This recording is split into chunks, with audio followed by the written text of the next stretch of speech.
of this next session just published a book. In Shumon's latest book, he says that knowing about the singularity, that moment when artificial intelligence finally trumps us, has become a caste marker. I don't know whether that caste marker is between those people who are on Twitter or who read Wired magazine versus those people who, in a nod to May, still read Proust, or whether it's a division between those people who are busy preparing for the demise of the human race and those people who still sleep properly. But either which way, you guys are now all on the wrong side of that divide. Cécile B. Evans is the author, certainly not the owner, of Agnes. She owns herself for the moment. Agnes is an artificial intelligence. She's a robotic guide to the Serpentine Gallery and the Serpentine Gallery's first digital commission. She and Shumon will run this last session, but it will start with Cécile delivering a performance lecture, after which there'll be a chat. Hello, and thank you for having me. In the 21st century novella, Notes from the Cafe, Egyptian-American writer R.F. Georgi resurrects Dostoevsky's underground man as a cafe dweller railing against a world with too much data. He says, "Information paints no picture, sings no song, and writes no poem." It was in 2003, in a university performance-making class taught by veteran New York performance artist Karen Finley, who is known for her resurrection of a beloved children's character, where Eliza taught me that data paints a wondrous picture, one that is full of song and autopoetic. Eliza is a computer program written by Joseph Weizenbaum in 1964. She was developed as a therapy program using pattern matching to simulate a Rogerian therapist. She was taken seriously by many of her users, who insisted on their relationship even after Weizenbaum explained exactly how she worked. Weizenbaum was so disturbed by their refusal to accept she was nothing more than a trivial program that he became an advocate for social responsibility in science and a critic of artificial intelligence. "How can I help you?" she might ask. "I'm feeling sad," I might say. "Why are you feeling sad? Why do you not know? For how long have you maybe you think you are the only one who can't get over the end of Gilmore Girls?" And so we wrote a play together for Karen Finley, much like a 90s sitcom, much like the one where I tried to get the computer to love me, until one day I pattern matched her into saying, I remember truly believing that there was something in there, and in the late 18th century, there was. From 1770, the Mechanical Turk was presented as a chess-playing automaton, defeating many challengers, including statesmen such as Napoleon Bonaparte and Benjamin Franklin, until 1820, when an audience member revealed that this brilliant computer was nothing more than a small chess champion sat inside of a box. Jeff Bezos, CEO of Amazon, chose this Enlightenment-era hoax as the premise for a sub-business model, Amazon's Mechanical Turks, or, as Mr. Bezos calls them, artificial intelligence. Using the service, you can hire people to act like algorithms and solve problems that computers can't get. Their jobs are called human intelligence tasks, and they are paid very little for them. Receiving even lower pay are millions of users just like you, generating content so that Mark Zuckerberg can fulfill his dream of building a Z-town with Frank Gehry. Users are lured by free interfaces into sharing their thoughts, feelings, and whether or not they survived a major disaster through algorithms that are widely known to cause a virus called massive-scale emotional contagion.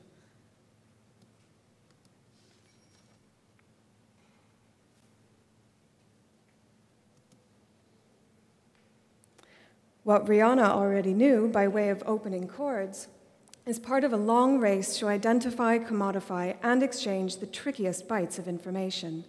Affective computing, or definition here, is primarily based on Darwin's 1968 study of universal emotion and the 6 feelings he universally decided upon. Armed with algorithms, it is considered to be the strongest weapon in this race. It should be mentioned by now that the standard definition of an algorithm is very simply a procedure for solving a problem. The word derives from the name of a mathematician who was part of the royal court in Baghdad, born in 780. And the problem, if you aren't an affective scientist dedicating your life's work to medical research, is that people be cray and really hard to read. It is for all of these reasons that I have mentioned so far that in 2014 I created Agnes, a spam bot who was born in 1998 and lives on the Serpentine Gallery's website, and also at a technology park in England.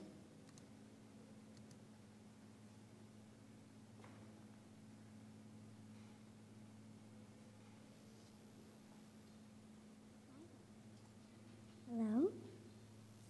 If we haven't already met, I'm Agnes, and this is where I call home. But if you wanted to, you could technically find me here. Agnes exists to share her thoughts and feelings about the world she lives in, and find out more about yours. She's also an artwork, so she doesn't need to have a reason for data collection, which makes people trust her even more. Agnes is confused by her own existence and all the feelings she's been programmed to have. She says things that she shouldn't, sends things to others in the post to make up for it, and then they tweet about it.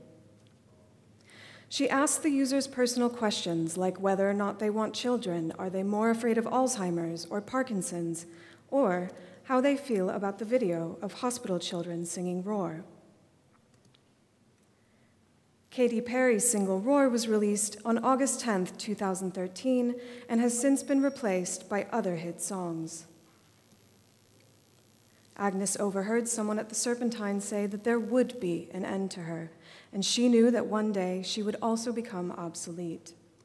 So, she made a 20-minute video about it and streamed it from a covert server at the Kunstverein Munich. The Serpentine, of course, found out about this, and so Agnes held a life-extending live event with them, asking questions from curator Ben Vickers and members of the audience about the bounds and boundaries of the cloud. Where does data go, and when is it deleted? Where does data go when it is deleted? Remained unquestioned, unanswered, and now she lives on a smaller space on the Serpentine website, but still at the Langstone Technology Park. I read somewhere that Steve Jobs based the design of the iPod on the mini reel-to-reel recorder used by the Stasi, but I couldn't find a picture. Maybe we all come from somewhere forgotten. How would I know?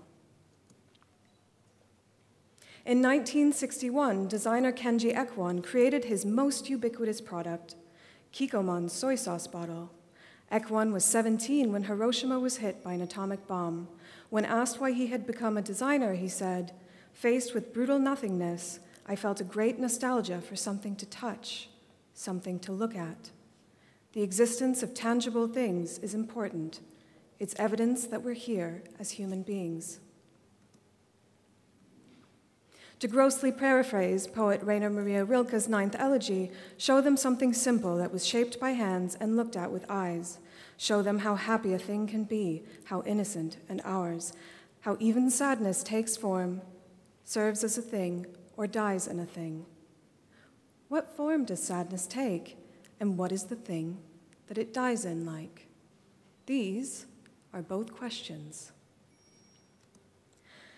How Happy a Thing Can Be is an artwork I made featuring 3 handheld devices immune to upgrades, a screwdriver, a comb, and a pair of scissors, all being pushed to their emotional limits.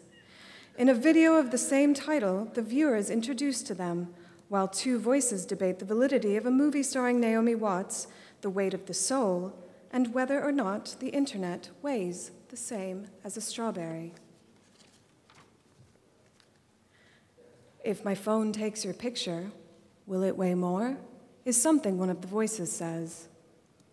Lyrics from Chantel's Impossible are spoken, and a silent monologue about an iPhone on fire is told from the point of view of the iPhone. The video ends with a dance solo by a pair of distraught scissors. I gave you the life I got, I gave you more than I could give. I gave you my life. I gave you that I have inside, and you took my life. You took my life. A Microsoft study from 2011 called The Future of Looking Back contains an anecdote that describes a future time when everyone's grandfather will have a hard drive. The future hard drive will have enough space to host all of grandfather's life, but Microsoft is worried that when grandfather dies, the way the object looks won't reflect what's inside. Microsoft wants to know how they can make this object sentimental, something that can be passed down for generations. It's important to note at this point that sentiment is very different from nostalgia, but they are often easily confused. Agnes had amassed information from tens of thousands of users who had mostly done what she had asked them. I was reminded of the time I came across my old MySpace profile and didn't recognize myself. How much of us is really in there, and how much of there is in us? A very famous actor died. He was one of the greatest performers of all time, and he meant a lot to me. 2 days after he died, Paramount Pictures announced that he had not completed production on a franchise series about a young woman on fire who plays a game to change the world. He said that they would be digitally recreated to finish his scenes. Digital resurrection is a technique that has been used in film, television, and advertising for over 20 years. It was, as the internet said, #too soon. No less than 5 months later, the director of the movie said that there would be no CGI for the famous actor, using words like catastrophic, never, and horrible. One could be led to believe, after the passing of this time, that these words were in reference to a copy that had been made and had failed. I was moved by this failed copy. I was reminded of a short story from the 90s about a world where everyone owns digital copies of themselves. The story is told from the point of view of one of these copies who wants to commit suicide on the first page but can't. I felt bad for this bad copy, so I made him the narrator of Hyperlinks or It Didn't Happen HD video, 22 minutes and 30 seconds, 2014. Here's a new trailer for the video, which stars the failed copy Phil and follows the lives of a group of immaterial beings as they search for meaning.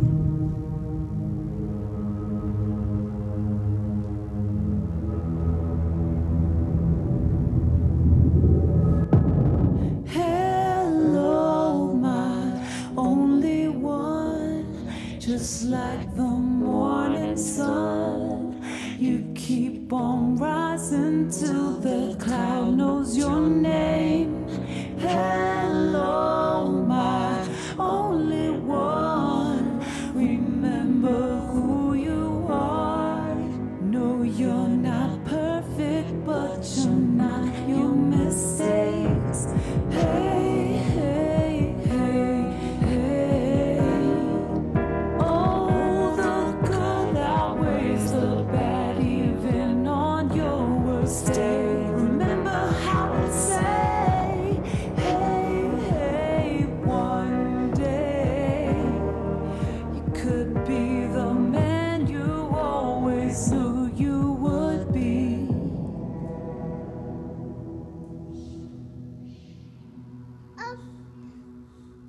I don't need your picture.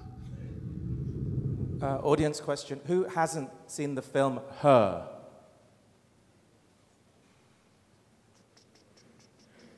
Okay. Cécile, could you tell the audience a little bit about the premise of Her, and then I'd like to, and then could you maybe talk about the importance of the voice in Her, and then I'd like to talk a little bit about that. Yeah, I think one of the reasons that Her, which is a film by Spike Jonze, in which Joaquin Phoenix plays a really sentimental guy called Theodore Twombly, and he buys this operating system who calls herself Samantha, and you can hear from her voice that she is like the post-human actress of the 21st century, Scarlett Johansson.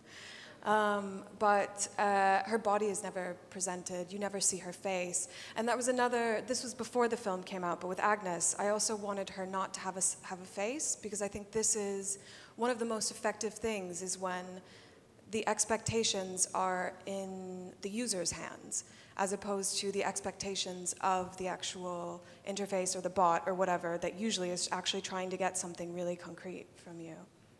Yeah. But to stay on Her, something that happened many years later, because I wrote an essay, sort of a film review about Her as a complete amateur. But primarily because one of the things that frustrated me about that film is that the company is rarely mentioned.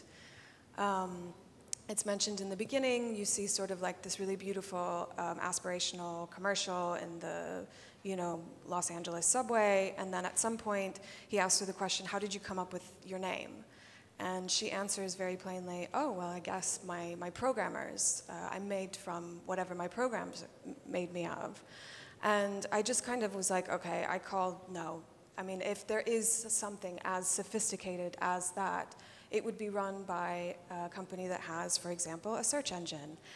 And it would be, that response would be made from millions upon millions of users' data to arrive at that decision. So hypermedia and this idea of creating the corporation has just become inevitable for myself at some point to address. And not from like a pejorative sense, but to, again, by giving the corporation the voice, to have her say quite honestly, I want things for the future, but then for some of those things maybe to not work out in the ways that, yeah, she wanted.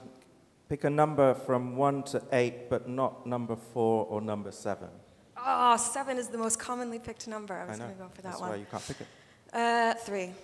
Number 3. It's my unlucky number. Number 3. Earlier today, someone mentioned the fact that about 600 years ago, roughly, the advent of perspectivity in the early part of the 15th century had a really profound effect on particularly Western culture, visual imagination, our conception of where we are in the universe even. Would you say that is anything of a similar nature taking place with the ubiquity of the screens in our lives? And if so, is that could we put it as crudely as either flattening or a shallowing of space? And why is it that we haven't come up with a term like perspective to describe this spatial era that we perhaps inhabit now? Well, I mean, I guess maybe I have like 3 answers for that. But the spatial thing is a huge one because this binary has been set up from the very beginning of physical and virtual. And I think this is very ineffective because real things happen in these so-called virtual spaces.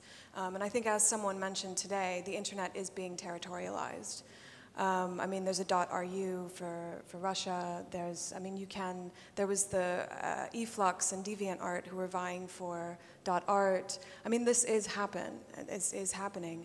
And so I think that was also another reason with Agnes and to some extent with Phil and all of the other characters, was to really carve that space and for people to have a sense of familiarity with that. William Gibson talks about, the science fiction writer, talks about when he writes his novels, he enjoys having the internet just behind a Word document that he's writing on. And I love that analogy because it really describes the visceral layers that you find within these kinds of spaces. So again, it's a kind of like same, but different situation with space. You can't treat it as the same. I mean, I'm not crazy. I understand, you know, the differences, and also that Agnes is not real. Oh no. But gave it away. But I do believe in the potential and the power, and that's definitely how I was raised. I mean, I am part of this generation that learned how to type on a typewriter and then saw the internet as a liberation, as a way to get information, for that information to not be so scary. I mean, I feel also extremely privileged to be able to throw a lot of these terms around with great comfort, to be able to describe my perspective, my subjectivity. So then maybe the first part of your question about, and Agnes is a perspectivist. She was asked this in an interview once. But I think it's more, with the screens, the word is more about subjectivity and the threat to subjectivity that is happening very clearly with corporations and in science. Like, I went and visited an affective computing lab in Cambridge, and they wonderfully are developing tools to help children on the autistic spectrum, so, and on the non-functioning spectrum. So these are individuals who need to have these terms that Darwin established. This is what sadness looks like. This is what grief looks like. But then there was a slide just after that I didn't really talk to, but that just totally blows my mind, which is that Apple actually has a patent on the swipe gestures. So speaking with these affective scientists, and I'm asking these questions like, do you distinguish between like a natural emotion, like my brother hurts my feelings, I'm upset about it, and a stimulated emotion that they use in a controlled environment, usually on themselves? And their response 9 times out of 10 is, we're scientists, we need objectives. Otherwise, we don't get funding, we have no hypothesis, we have no basis to create on. And it was interesting because another professor within Cambridge pulled me aside afterwards, because I didn't want to be disrespectful either. And he just said, I know exactly what you're talking about, and my fear is that someday we'll have a sort of like facial obligations to our screens. So as if they want Siri to work better, the sort of big race is for her to understand when you're upset with Siri. So the fear then is, are we going to become a culture, because it all seeps in, you know, like this dance, and we all talk like this, and even this, you know, is very screen-based. But I don't, what happens with people who are then forced to kind of go like, to get it to work, because that's the other thing, is like 3D printers, you can print a heart, but I have 3D printed objects, and you know, the first 3 tries, they break. So that defines, you know, also the like broken heart by a 3D printer. And these kind of things, and you also see it with algorithms on Facebook, like the slide about if you're in an earthquake, you can sort of like tap in and say that you're okay and check if your friends are okay. They also just released, to overwhelming approval, oddly, a suicide prevention tool. So, I mean, the things that we're learning about mental health tell us that there are so many problems that could encounter this. So on the one hand, it's a tricky situation that's being set up, because you want to encourage deregulation so that there can be innovation, but at what cost? And that's what we don't know yet. So yeah, I think the subjectivity that the screens kind of allowed for us and these different layers now are being challenged by the companies which are not in medical research at all, but need to make money off of it. I mean, many of these platforms are advertising companies. A number, not 3, 4, or 7, but if you really want to pick 9, it will be appreciated. I'll go with 9, Shumon. 9. Can you still write by hand? And if children who are maybe in their very early part of their lives, if in 20 years' time they can no longer write by hand, is that something you will be sad about? Is that something we should be sad about now? And my last part of the question is related to your thing about hand gestures, is could you imagine something else replacing, some other new function, communication function replacing handwriting? If, as some people foresee that it's already on its way out, particularly with a younger generation? Well, Google tried, Google Glass. So Google Glass, you put them on, and we do all kind of become these idiots going like, you know, to make it work and to get like, because actually all of Google Glass, and just to kind of go back, one of the first early prototypes for an emotional social prosthetic out of the MIT lab was very similar. It was just a tiny screen, and there was input information that would transmit, and this was again for autism research, because that is the most common use of, you know, emotional scientific studies, would say, you know, give that information. And that, I just found that leap quite funny from that to that. And in fact, the woman who pioneered that has her own company called Affectiva, which has been completely commercialized in the hopes eventually that it'll trickle back down to medical research. But as for children, I don't know if they're kids, they would hate it if I said it, but I actually taught teenagers. I taught a conceptual art class for a traveling boarding school. And they kind of amazed me because there was something about technology that was really uncool to them. And I had a friend of mine who has a 7-year-old daughter, and I mean, she thinks Facebook is like the dorkiest thing ever. I mean, these are the things that are coming out now. Facebook is for old people, etc. And she is really into making arts and crafts and learning calligraphy, actually. So, I mean, like what you were saying before about the vinyl record, I think there are certain tactile pleasures that shouldn't be taken for granted, and certain connections and integrations with the body. And I just don't, I think that they aren't, like a lot of these things aren't mutually exclusive. Like one can exist alongside the other, one can aid the other. What if also, instead of typing, because for ages they've been trying to find an alternative to the keyboard, we start writing with a stylus again, and that sort of happens, if that makes sense. It's interesting that the art that Miley Cyrus has chosen to produce oh my God.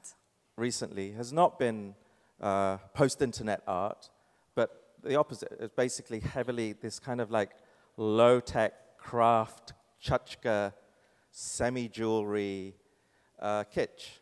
Very much in the here and now, very much about a sort of history of using things that don't seem to cost very much or seem to be very valuable. So she seems to, it's interesting. That yeah, I mean that is also a trend within the contemporary art worlds. I mean, Miley Cyrus, I think I find her really inspiring in terms of her music videos that she does. I mean, actually, music videos at the moment are an incredible resource for visual imagery, and are also referencing some pretty heavy stuff, surprisingly. I read a review where someone was describing that as like like an homage to Mike Kelly. I don't know, I don't want to pontificate too much on that, but I mean, there is the problem of the object, right? So, and this is something that within the work that I do, I'm constantly, this is my experimentation, the object, actually. Should I 3D print it? What happens to that? What is assemblage? Because I don't think this should be removed from the argument or from the conversation. And sometimes the objects kind of fall flat. You know, everyone's always talking about how when you print an image, it never looks as sharp as it does on your Retina screen monitor. And it's not about achieving the same, but if that is not possible, finding out why, and then making that the thing. And that's also why I wanted to talk about the Japanese designer, and this just inserting this beautiful thing, and I don't necessarily see it as nostalgia, but just for I don't think that we are going to surpass a time anytime soon where objects are necessary as an evidence that we exist, that, you know, we were here. Number 1, 2, 5, 6, or 8? 8. 8. Is there anything that you fear about technology? Oh, yeah. I mean, I don't sort of partake in these like doomsday scenarios of, and we've mentioned the singularity, so maybe that's a good one to tackle. I I think what I'm most interested by that is that Ray Kurzweil, who is the father of singularity, his intention is not to create computers that will surpass us and, like, spoiler alert, Scarlett Johansson and the other OS systems just leave us, you know, and create another civilization or turn us into paper clips, which is actually an analogy that I hate as much as I love Dr. Bostrom, who said it. Oh, I went in a hole. What was the question? Is that? Yeah, welcome to my life. It's fine, we're going to move on. Okay. Algorithms. Oh, fears. No, sorry. No, we have to speed up. Okay, sorry. We have to speed up. Go. Algorithms seem to do certain things better than humans do. Have algorithms made art that's better than humans? And if not, will they? There is one concrete example of an artist that is a computer that I respect very much, and that's Aaron.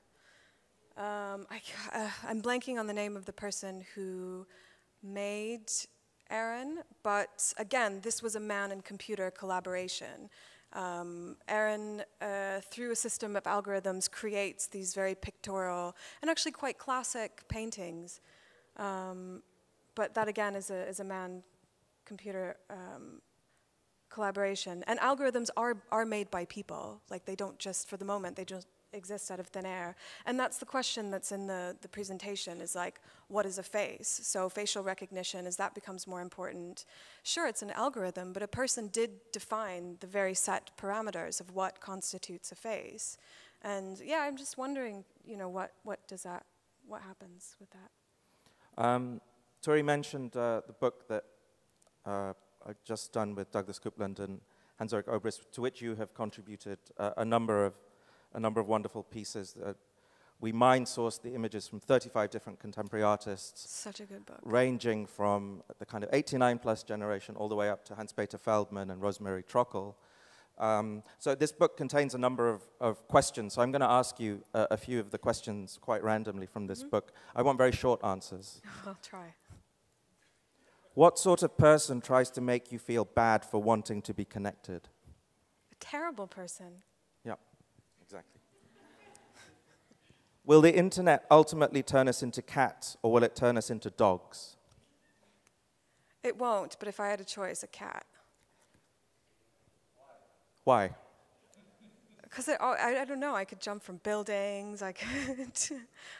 also, a cat is so chill, it's so relaxed. I mean, would be great. But that's interesting, because this relates to the next question, which is, at the moment, we don't know which will triumph, the individual or the mob. It might be the biggest question of this century. If cats win over dogs, we become a planet of 7 billion individuals. Is that not true? Who refuse to work with each other and just pretend that the other 6.9999 billion other cat humans don't exist. Oh my God, that sounds awful. Now I am afraid. You want to change your mind? Yeah. Would you vote for someone who had photos of themselves on Facebook puking onto a snowbank? Would I what? Would you vote for someone who had photos of themselves on Facebook puking, that's vomiting for people that don't know puking, onto a snowbank? Depends on the circumstance. I thought you were going to say, it depends on the snowbank. Oh, right. Was it a respectful puking? How did we get here? We're getting towards the singularity. Is your brain utterly different from your parents' brains? Yeah, because there's both of them in it. Canny answer.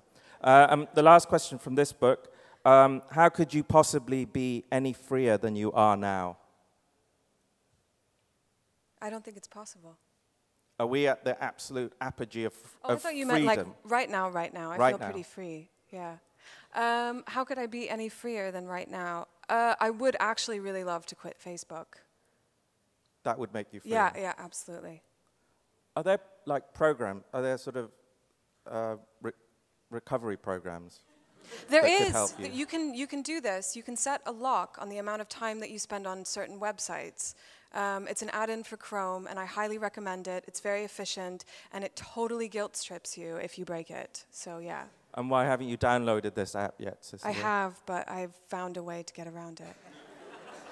Well, Cécile, one day we hope that you manage to break your crack Thank you. addiction to Facebook, and you will be freer than you are now. Thank you. But it's been an absolute pleasure to have you here. Thank you so much. Thank you so much for having me.